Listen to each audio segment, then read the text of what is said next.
Yeah.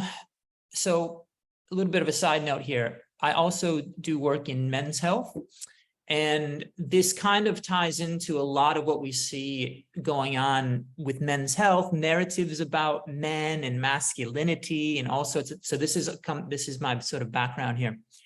And what I found quite shocking was it sort of relates back to my concerns over feminism and feminist epistemology, which is really, when we talk about the universities, some of these ideas that come from the humanities are really destroying the universities, and they are coming in to schools of medical and health sciences.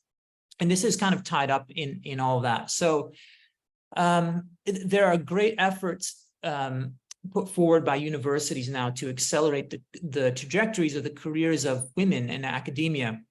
I suspect this is happening both in the US. I do check social media and stuff there. It's happening in Australia. And one thing that I found surprising, because there are many graduates of exercise science programs who are women. In fact, they comprise in the US about 55% of all bachelor degrees graduates are women.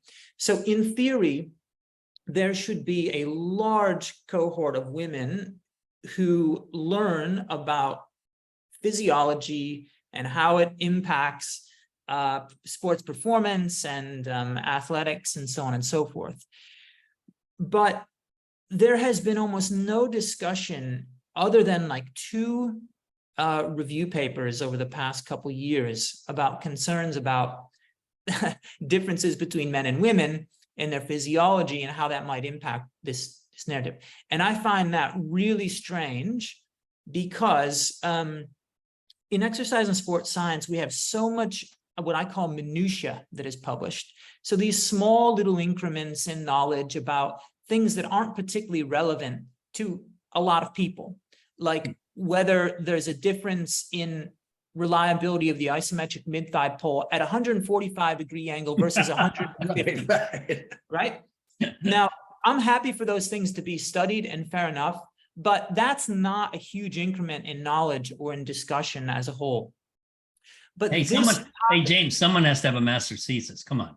That's right, and that's what's happening. Right, but right.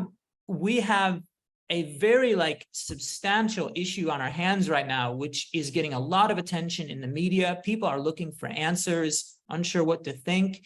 This is where the intellectuals in society should come in and inform people of what the research is and the different ways that you can look at different issues. And exercise scientists, particularly women, completely silent for the past however many years. It is so strange because we have so many graduates, we have so many journals that you can publish in now. There's various Substack pages, and they aren't saying a word. And Right. that to me is an absolute failure of being a sort of intellectual in society. When you are needed most to provide some opinion, which could cause some blowback on you, you have to do that. That's what your role in society is meant to be.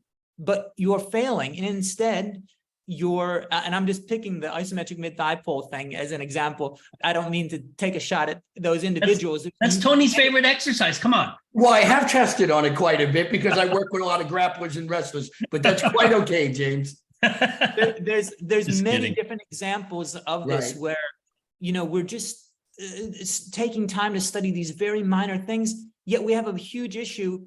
And we're also at the same time told, these women that go on to careers in academia, they're so strong and brave and courageous and all the rest of it. Where are they? They're not even protecting their own sport. And Right. so the podcast that I did was trying to explain why this is happening, and just providing sort of a different opinion that you're not going to hear many people express.